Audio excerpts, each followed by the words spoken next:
Halo. Nah, ini nih dok, masalahnya matanya lagi kotor dok. Lagi kotor. Apa benar dia kotor atau sakit atau perlu penanganan khusus? Jadi kalau semisal kita mau lihat kondisi kucing itu sehat atau tidak, selain dari penampakan rambut atau bulu, kalau ini kan nggak ada rambut atau bulunya, jadi nggak kelihatan ya. Lihatnya kulit berarti ya dok ya, yang dicek ya. Terus yang kedua kita ngeliatnya dari mata. Kucing-kucing sehat, matanya dia kelihatan bulat, bersinar. Nah, contohnya ini, kamu kok merem?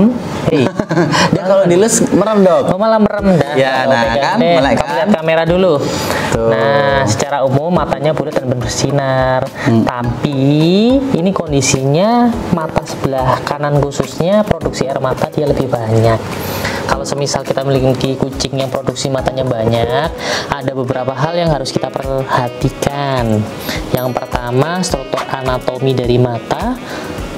Yang kedua, warna dari kelopak mata. Untuk kucing-kucing yang hairless atau dia hidungnya piknus, kecenderungan produksi mata akan meningkat. Kenapa meningkat? Pada kucing-kucing hairless, dia kan bulu matanya tidak ada. Sementara fungsi dari bulu mata salah satunya adalah melindungi mata agar tidak ada agen-agen yang menyebabkan mata iritasi, entah itu dari debu, asap atau sejenisnya. Nah, ini dia bulu matanya tidak ada. Jadi wajar ketika matanya menghasilkan air mata lebih banyak dibanding kucing-kucing pada umumnya. Untuk cara membersihkannya, tadi sudah dijelaskan bahwa membersihkan mata bisa dengan dua bahan. Yang pertama, kita bisa menggunakan kapas kering, tapi harus kita basahi dulu dengan menggunakan air steril. Ini contoh air steril, dia bukan obat mata, bukan juga cairan infus, bisa kita gunakan. Setelah kapasnya basah, baru kita bantu bersihkan. Satu arah ya dok ya bersihnya. Iya. Kalau ke kanan, Jadi yang terus. bagian bawah, karena dia ada pengantongan dan kecenderungan kotoran dia menumpuknya di arah ini, jadi harus kita bersihkan ke arah bawah dulu biar ketarik. Setelah kotoran mata tertarik, bagian mata yang lain kita bersihkan. Nah, kalau dia merem kadang ada kotoran yang ikut masuk ke bola mata, jadi harus kita buka pelan-pelan. Tuh, bersih. Ayo buka matamu. Oke. Nah, bersih yang kanan. Sekarang mata yang sebelah kiri. Untuk yang mata kiri kita menggunakan tisu khusus pembersih mata. Jadi ini memang sediaannya untuk membersihkan mata. Dia tisunya tisu basah. Caranya sama seperti tadi. Semisal ada kotoran numpuk, kita tarik dulu. Nah, tuh kan beleknya kayak ketarik dia. Tuh ini beleknya.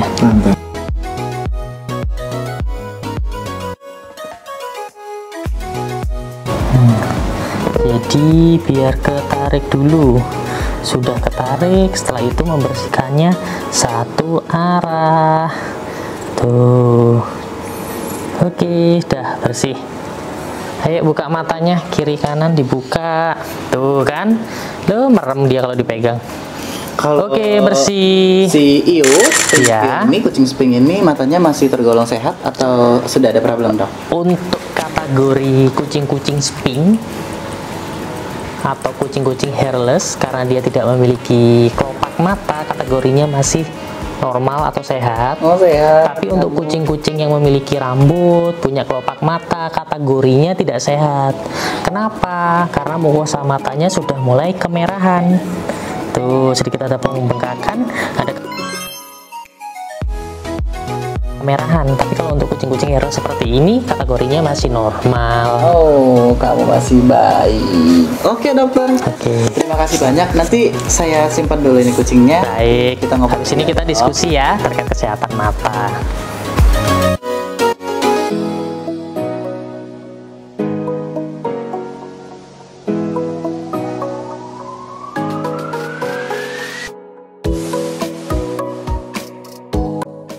Nah, dokter, tadi kita Gimana? udah tahu ya cara bersihin mata dan lain-lain. Tapi sebelumnya kita belum nyapa tadi, dok. Iya. Halo, sahabat Radian. Halo, sahabat Radian. Ya, terima kasih sebelumnya buat teman-teman yang sudah subscribe, like, dan komen serta bunyikan lonceng. Ting ting ting ting. Ya, tetap terus bisa belajar bareng kami di Radian Channel. Nah, dokter, kita tadi kan sudah tahu cara bersihin mata nih, dok. Kemudian tadi juga ada kucing sping ya, dok ya. Tadi kebetulan modelnya adalah kucing hairless. Apakah di kucing hairless atau di kucing domestik, kucing apapun itu memiliki karakteristik mata yang sama, dok? Secara umum, kalau secara fisiologi, secara anatomis mirip 11-12, fungsi sama, tapi secara anatomis ada sedikit perbedaan dalam hal bentuk. Ada perbedaan. Oh, sama kayak manusia aja. Manusia aja ya, dok ya. Ada yang matanya cekung, ada yang matanya sejajar dengan dahi. Benar banget. Ada yang cekung sampai ke dalam ya, dok. Tergantung juga dari kita dari suku mana atau Iya, kita dari benar. negara mana ya, dok ya. Di kucing pun sama, anjing juga sama. Setiap jenis atau ras memiliki karakteristik fisik ada berbeda atau ada sedikit perbedaan. Oh, alah.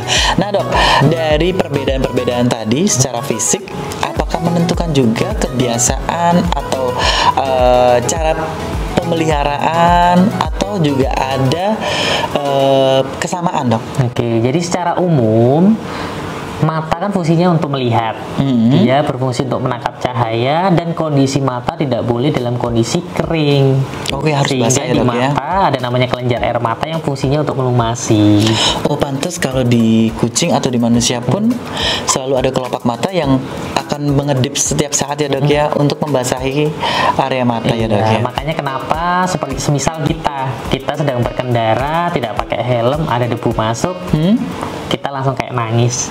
Oh. Karena fungsi dari air mata selain dia untuk melumasi bola mata, dia juga membantu untuk membuang agen penyakit. Dan juga di dalam cairan mata dia mengandung yang namanya imunoglobulin A yang memang fungsinya untuk membantu membunuh agen penyakit yang baru masuk ke dalam mata. Inoglobulin. Antibodi, intinya ada antibodi yang memang terkandung di dalam cairan mata. Apa tadi namanya? Imunoglobulin. Nah, ayo siapa yang bisa nyebutin, ayo. Aduh.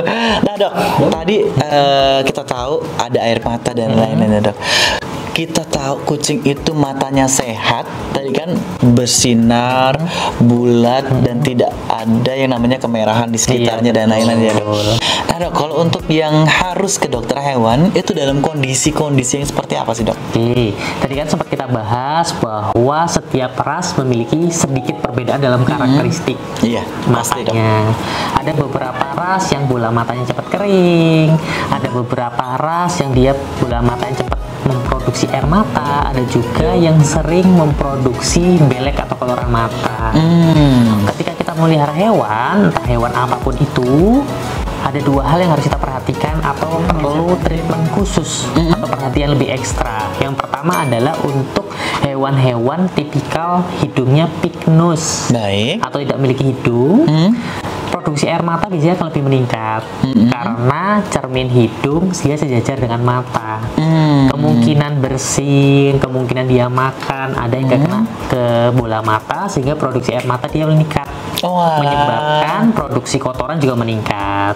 Yang kedua, pada hewan-hewan yang tipikalnya matanya mata belok. Matanya mata yang besar bulat iya, ya. Bener. Dan cenderungnya agak sedikit menonjol dibanding mata-mata pada umumnya. Pada kondisi mata seperti ini, konsekuensinya bola mata akan lebih cepat kering. Ketika dia lebih cepat kering, kemungkinan infeksi akan lebih cepat terjadi. Jadi untuk dua tipikal mata ini kita harus membersihkannya lebih ekstra, memantaunya lebih ekstra. Lantas kapan kita harus bawa ke dokter hewan atau kapan kita harus melakukan tindakan untuk penanganan awal? Ada beberapa hal yang bisa kita jadikan patokan. Apa itu, Yang pertama adalah produksi kotoran mata. Memang setiap hari normal kotoran mata atau belek itu ada, khususnya pada pagi hari.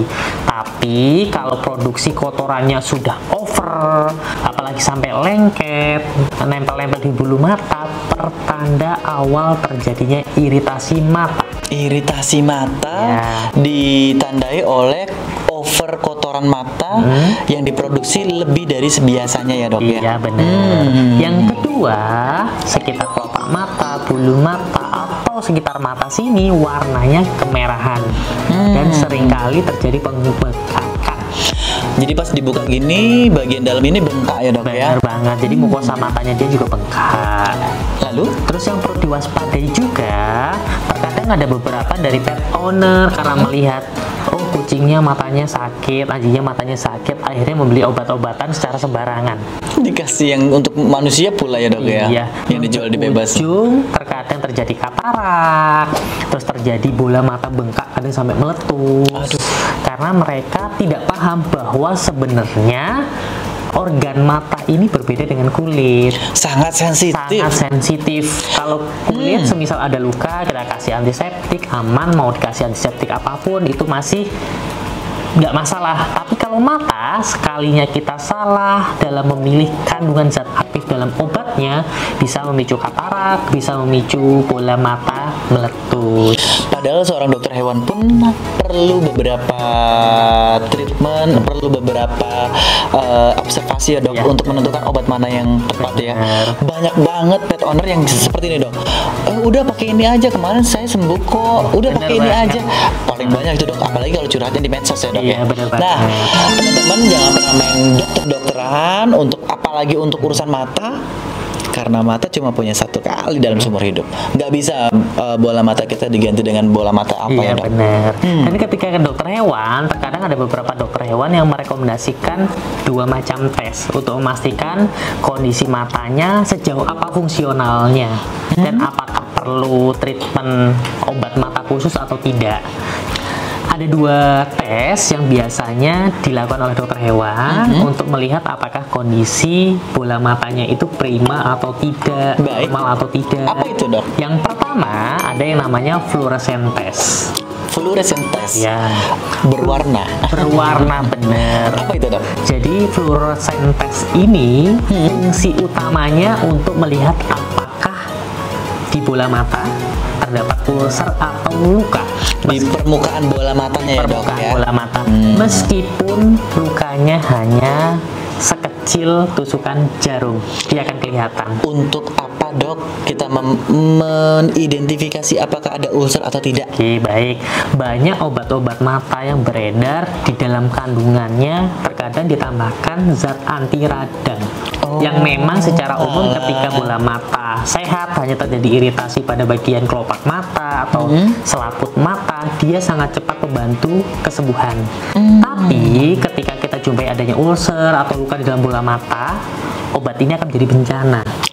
Kenapa dok? Banyak kasus bola mata jadi membengkak dan akhirnya pecah.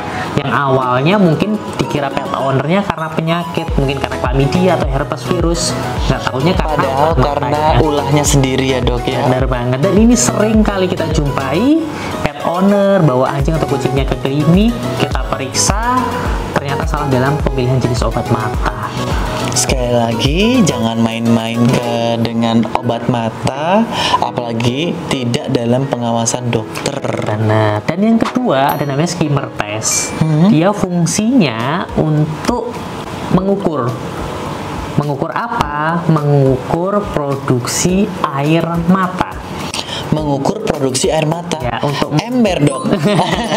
Jadi untuk memastikan apakah produksinya itu normal atau tidak, jumlahnya mencukupi atau tidak. Karena pada beberapa kasus, entah itu pada kondisi-kondisi yang memang secara anatomi matanya agak belok, atau seiring bertambahnya usia sehingga produksi cairan mata berkurang, kalau dibiarkan mudah terjadi infeksi karena bola matanya kering. Sehingga pada kasus-kasus seperti ini, semisal dijumpai produksi air mata menurun, diperlukan tambahan treatment, mungkin diberi cairan mata buatan agar kondisi matanya tetap basah dan tetap sehat. Pemberian air mata buatan ya dok ya, mungkin itu yang paling aman kalau di rumah ya dok ya. Benar banget. Bagi teman-teman yang mungkin menjumpai hewan-hewan peliharaannya atau mungkin yang suka rescue, melihat ada kucing, anjing yang kondisi matanya sakit dan mau memberikan obat, jangan asal-asalan. Semisal teman-teman tidak bisa melakukan berbagai tes tadi atau nggak tahu kondisinya itu aman apa tidak diberikan obat yang kita bawa, paling aman kita bisa siapkan obat mata yang isinya 1. Vitamin mata, 2. Cairan mata buatan, atau yang ketiga ada obat-obatan yang fungsinya untuk regenerasi sel. Paling mudahnya teman-teman bisa ke apotik untuk bilang beli obat mata yang isinya hanya vitamin atau cairan mata buatan. Itu masih aman digunakan masih ya dok ya, untuk penanganan pertama ya dok ya. Benar banget, dibanding teman-teman beli di pet shop obat-obat mata, karena banyak obat-obatan mata yang dijual di pet shop tadi kandungannya memang ada tambahan obat untuk radangnya, sehingga kalau kondisi mata ternyata ada luka, niat baik kita untuk mengobati bisa jadi bencana buat hewannya. Belajar banyak banget kan ya kita hari ini. Walah. Oke dokter, lagi yang terakhir dok, kemungkinan paling buruk apabila matanya udah rusak, kemudian ya kemungkinan paling buruk lah dok, apa yang harus dilakukan seorang dokter hewan terhadap pasiennya ini dok? Kalau kemungkinan terburuk ketika bola mata sudah rusak, sudah menonjol, harus dilakukan amputasi atau pengangkatan bola mata. Pengangkatan bola mata dok? Iya, itu pasti dilakukan. Terus dia nggak bisa melihat lagi dok? Kalau namanya mata sudah rusak, pasti sudah tidak bisa melihat. Kalau semisal matanya sudah rusak, sudah terjadi pembengkakan, apalagi infeksi, semisal tidak kita angkat, khawatirnya malah terjadi sepsis, bisa mengancam nyawa. Sepsis itu apa dok? Sepsis itu kondisi di mana terjadi infeksi dan infeksinya menyebar ke seluruh tubuh melalui aliran darah. Infeksinya sampai ke semua tubuh, berarti menyebabkan kematian dong? Bener banget. Walah, dari mata sampai bisa menyebabkan kematian dok? Iya. Dan penyakit-penyakit mata itu penyebabnya sangat banyak. Tidak hanya karena pemberian obat yang salah, karena beberapa agen infeksi juga bisa. Seperti yang paling sering kita jumpai, Chlamydia, herpes virus. Herpes virus. Jadi ada penyakit infeksi dan ada penyakit non-infeksi. Setidaknya kita jangan sampai menyebabkan hewan kesayangan kita sakit patah karena agen non-infeksi yang disebabkan karena kecerobohan kita dalam menangani atau memberikan treatment pada hewan peliharaan. Aduh, sampai resiko paling buruk sudah kita tahu ya dok ya. Semoga tidak ada lagi yang main dokter-dokteran dan tidak takut ke dokter hewan. Sebab apapun itu yang paling tahu adalah dokter hewan, bukan sosial media. Ya dok ya. Oke, terima kasih dokter. Sama. Pasti teman-teman pengen lagi belajar bareng kami. Makanya subscribe, like, dan komen di bawah ini. Kalau teman-teman punya pertanyaan ataupun teman-teman punya masukan, pengen dengar video apa lagi, jangan lupa sekali lagi tulis komen di bawah ini. Dan untuk teman-teman yang pengen nggak ketinggalan setiap video-video kita, jangan lupa bunyikan loncengnya. ding ting ting. Ya, sekian dari kita. Sampai jumpa lagi. Jumpa. Radian Channel.